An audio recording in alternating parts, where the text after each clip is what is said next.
दिव्य प्रेरणा प्रकाश part 3। इन साधनों के नियमित अभ्यास से संगठित एवं समायोजित व्यक्तित्व का निर्माण संभव है। इसलिए भारतीय मनोविज्ञान के अनुयायी पाणिनि और महाकवि कालिदास जैसे प्रारंभ में अल्पबुद्धि होने पर भी महान विद्वान हो गए। भारतीय मनोविज्ञान ने इस विश्व को हजारों महान भक्त समर्थ योगी तथा ब्रह्मज्ञानी महापुरुष दिए हैं। अतः पाश्चात्य मनोविज्ञान को छोड़कर भारतीय मनोविज्ञान का आश्रय लेने में ही व्यक्ति, कुटुंब, समाज, राष्ट्र और विश्व का कल्याण निहित है। भारतीय मनोविज्ञान पतंजलि के सिद्धांतों पर चलने वाले हजारों योग सिद्ध महापुरुष इस देश में हुए हैं, अभी भी हैं और आगे भी होते रहेंगे। जबकि संभोग के मार्ग पर चलकर कोई योग सिद्ध महापुरुष हुआ हो, ऐसा हमने तो नहीं सुना, बल्कि दुर्बल हुए, रोगी हुए, एड्स के शिकार हुए, अकाल मृत्यु के शिकार हुए, खिन्न मानुस हुए, अशांत हुए, उस मार्ग पर चलने वाले पागल हुए हैं। ऐसे कई नमूने हमने देखे हैं। फ्रायड ने अपनी मनस्थिति के तराजू पर सारी दुनिया के लोगों को तौलने की गलती की है। उसका अपना जीवन क्रम कुछ बेतुके ढंग से विकसित हुआ है। उसकी माता अमेलिया बड़ी खूबसूरत थी। उसने योकोव नामक एक अन्य पुरुष के साथ दूसरा विवाह किया था। जब फ्रायड जन्मा तब वह 21 वर्ष की थी। बच्चे को वह बहुत प्यार करती थी। ये घटनाएं फ्रायड ने स्वयं लिखी हैं। इन घटनाओं के आधार पर फ्रायड कहता है, पुरुष बचपन से ही एडिपस कॉम्प्लेक्स अर्थात अवचेतन मन में अपनी मां के प्रति यौन आकांक्षा से आकर्षित होता है तथा अपने पिता के प्रति यौन ईर्ष्या से ग्रसित रहता है। ऐसे ही लड़की अपने बाप के प्रति आकर्षित होती है तथा अपनी मां से ईर्ष्या करती है। ऐसे इलेक्ट्रा कॉम्प्लेक्स कहते हैं। 3 वर्ष की आयु से ही बच्चा अपनी मां के साथ यौन संबंध साबित करने के लिए लालायित रहता है। 1 साल के बाद जब उसे पता चलता है कि उसकी मां के साथ तो बाप का वैसा संबंध पहले से ही है, तो उसके मन में बाप के प्रति ईर्ष्या और घृणा जाग पड़ती है। यह विदेश उसके अवचेतन मन में आजीवन बना रहता है। इसी प्रकार लड़की अपने बाप के प्रति सोचती है और मां से ईर्ष्या करती है। फ्रायड आगे कहता है, इस मानसिक अवरोध के कारण मनुष्य की गति रुक जाती है। एडिपस कॉम्प्लेक्स उसके सामने तरह तरह के अवरोध खड़े करता है। यह स्थिति कोई अपवाद नहीं है, वरन साधारणतया यही होता है। यह कितना घृणित और हास्यास्पद प्रतिपादन है। छोटा बच्चा यौन आकांक्षा से पीड़ित होगा, सो भी अपनी मां के प्रति। पशु पक्षियों के बच्चे के शरीर में भी वासना तब उठती है जब उनके शरीर प्रजनन योग सुदृढ़ हो जाते हैं। तो मनुष्य के बालक में ये वृत्ति इतनी छोटी आयु में कैसे पैदा हो सकती है? और मां के साथ वैसी तृप्ति करने की उसकी शारीरिक मानसिक स्थिति भी नहीं होती। फिर 3 वर्ष के बालक को काम क्रिया और माँ बाप के रत रहने की जानकारी से कहां से हो जाती है?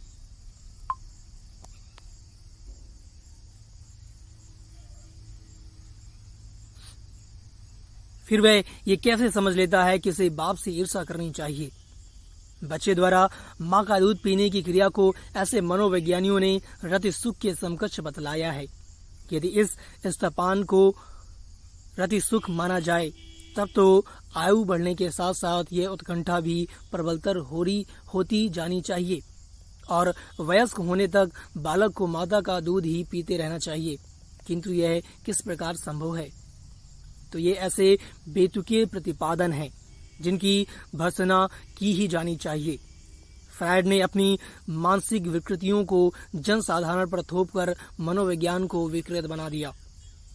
जो लोग मानव समाज को पशुता में गिराने से बचाना चाहते हैं, भावी पीढ़ी का जीवन पिशाच होने से बचाना चाहते हैं, युवाओं का शारीरिक स्वास्थ्य, मानसिक प्रसन्नता और बौद्धिक सामर्थ्य बनाए रखना चाहते हैं, इस देश के नागरिकों को एड्स जैसी घातक बीमारियों से ग्रस्त होने से रोकना चाहते हैं, स्वस्थ समाज का निर्माण करना चाहते हैं, उन सब का यह नैतिक कर्तव्य है कि वे हमारी गुमराह युवा पीढ़ी को यौवन सुरक्षा जैसे पुस्तकें पढ़ाएं।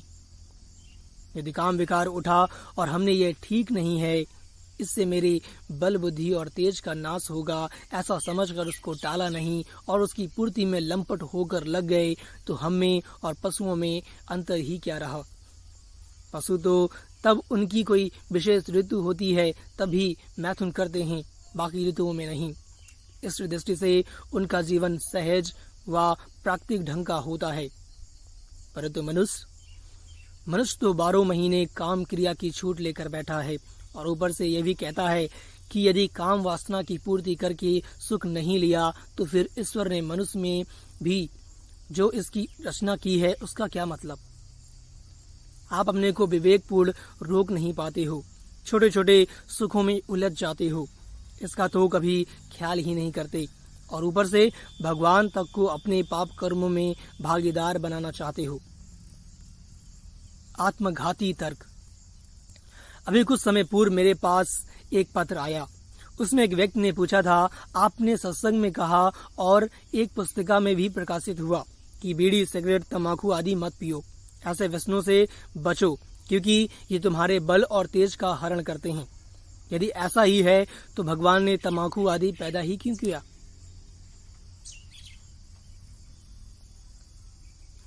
तब उन सज्जन से ये व्यसन तो छोड़े नहीं जाते और लगे हैं भगवान के पीछे। भगवान ने गुलाब के साथ कांटे भी पैदा किए हैं, आप फूल छोड़कर कांटे तो नहीं तोड़ते। भगवान ने आग भी पैदा की है, आप उसमें भोजन पकाते हो, अपना घर तो नहीं जलाते। भगवान ने मदार, धतूरे, बबूल आदि भी बनाए हैं, मगर उनकी तो आप सब्जी नहीं बनाते। इन सब में तो आप अपनी बुद्धि का उपयोग करके व्यवहार करते हो और जहां आप हार जाते हो, जब आपका मन आपके कहने में नहीं होता तो आप लगते हो भगवान को दोष देने। अरे भगवान ने तो बादाम, पिस्ते भी पैदा किए हैं, दूध भी पैदा किया है, उपयोग करना है तो इनका करो जो आपके बल और बुद्धि की वृद्धि करे। पैसा ही खर्च करना है तो इनमें खर्चो। ये तो नहीं होता और लगे हैं तंबाकू के पीछे। ये बुद्धि का सदुपयोग नहीं है, दुरुपयोग है। तंबाकू पीने से तो बुद्धि और भी कमजोर हो जाएगी। शरीर के बल बुद्धि की सुरक्षा के लिए वीर रक्षण बहुत आवश्यक है। योग दर्शन के 7 पाद में ब्रह्मचर्य की महत्ता इन शब्दों में बताई गई है। ब्रह्मचर्य प्रतिष्ठायाम वीर लाभा। ब्रह्मचर्य की दृढ़ स्थिति हो जाने पर सामर्थ्य का लाभ होता है। स्त्री प्रसंग कितनी बार होना चाहिए। फिर भी यदि कोई जानबूझकर अपने सामर्थ्य को खोकर स्त्रीहीन बनना चाहता हो तो यह यूनान के प्रसिद्ध दार्शनिक सुकरात के इन प्रसिद्ध वचनों को सदैव याद रखे।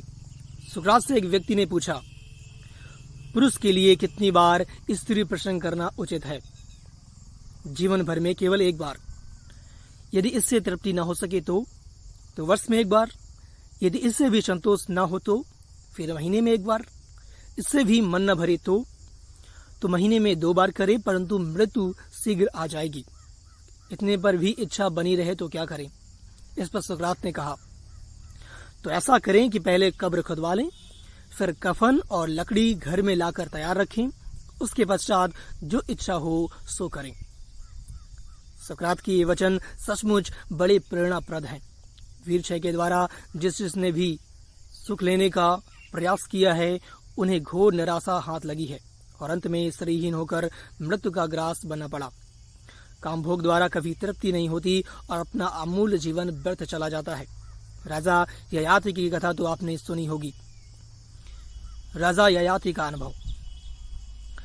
शुक्राचार्य के हिसाब से राजा ययाति अवस्था में ही वृद्ध हो गए थे, परंतु बाद में ययाति की प्रार्थना करने पर शुक्राचार्य ने दयावश उनको यह शक्ति दे दी कि वे चाहें तो अपने पुत्रों से यौवावस्था लेकर अपना वर्धक उन्हें दे सकते थे। तब ययाति ने अपने पुत्र यदु, तरवसु, द्रुहु और अनु से उनकी जवानी मांगी, मगर वे राजी न हुए। अंत में छोटे पुत्र पुरु ने अपने पिता को अपना यौवन देकर उनका बुढ़ापा ले लिया। पुनः युवा होकर ययाति ने फिर से भोगना शुरू किया।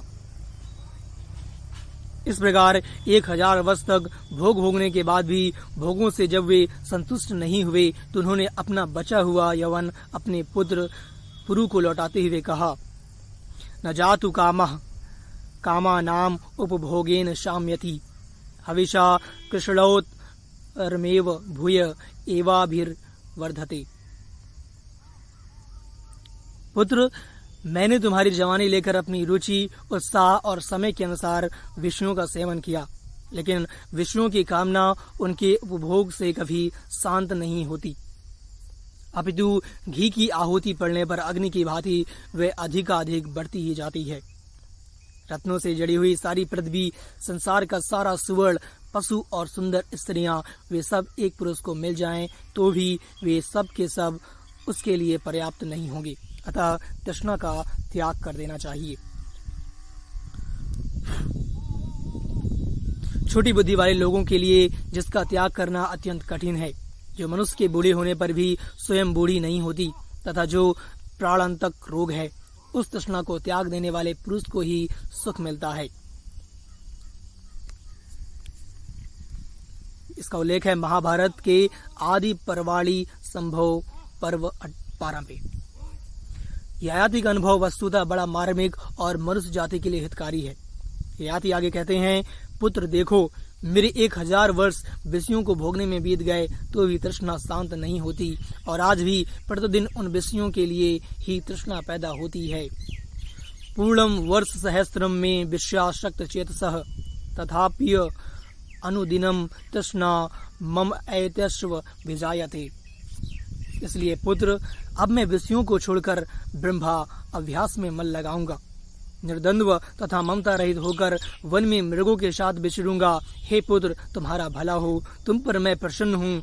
अब तुम अपनी जवानी पुनः प्राप्त करो और मैं यह राज्य भी तुम्हें ही अर्पण करता हूँ। इस प्रकार अपने पुत्र पुरु को राज देकर ययाति ने तपस्या हेतु वन गमन किया। उसी राजा पुरु से पौरव वंश चला। उसी वंश में परीक्षित का पुत्र राजा जन्मेजय पैदा हुआ था।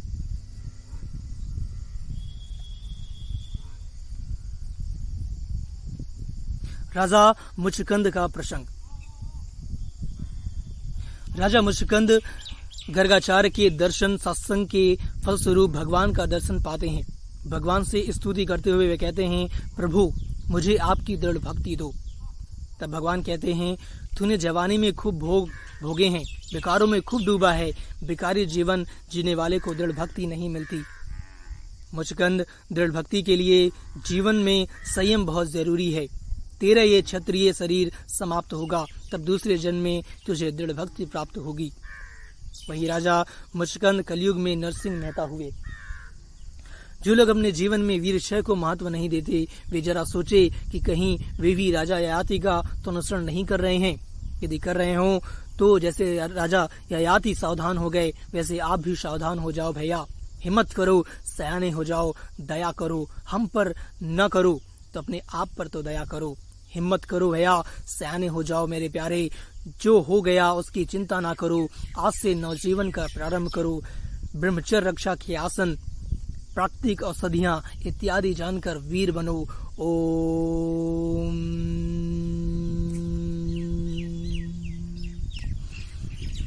ओम